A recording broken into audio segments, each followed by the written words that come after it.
Hey, how's it going, everybody? So this is part two of enemy AI, and for this one, I've created a squid that shoots water, or what looks like water, right? So it's essentially the same thing as the basics, right? It's building on the basics. Starts off the same where we have the hit points, the collusion group, on hit. This time I put it in all three. I think I did it last time in all three as well, but anyway, we have the animation states. Everything's the same starting off. The only thing that's different is on update, I've added a few more slots to the switch. So instead of just the initial four, which is the left, right, up, down movement, I added two more for left and right, and then one for launching the projectile, and another one just for a weight. I kind of like that. You can play around and see what you like. If you want to add in a few weights or making them look in different directions, whatnot. Um, Up to you. But to launch the projectile, of course, the first thing you'll need to do is make sure you have the projectile created. So, viscous orb. And as you can see, I just made some sort of blobs, right? Nothing too complicated. And then I laid them out. And yep, so it creates a little blobbing animation. Um, And if you're in color mode, I forgot to mention this last time, but if you're in color mode, when you set up your sprite for the enemy, make sure that their color palette is not in palette 1. I use palette 1 for the enemy or for the hero's hit animation. So this is the hero's specific palette, palette 1. I mean, number 1, right? Winner, hero. So number 2, loser, enemy. So having that in part two makes sure that when you do the player hit animation, right, when the player gets hit and we do the palette swap,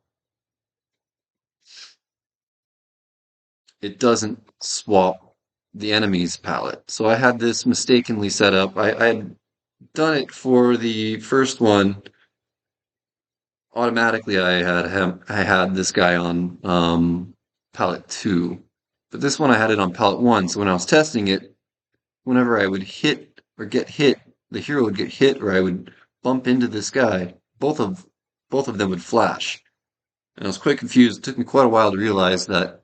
Yes, it's because of the palette. So it wasn't a glitch like I had thought it was. I thought maybe somehow there was something weird going on, but it wasn't. It's just the palette. Um, Nothing too weird. So anyway, here's what it looks like.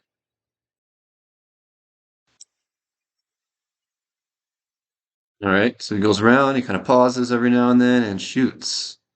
And something fun that I set up here is that they can shoot each other.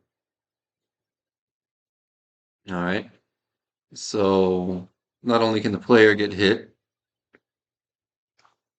all right, let's see. So if I bump into them, only the player is damaged. All right.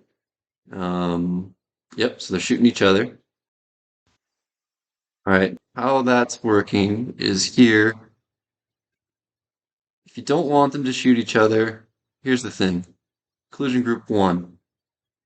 All right, projectile is also collision group 1. Not only does it collide with the player, but it also collides with 1.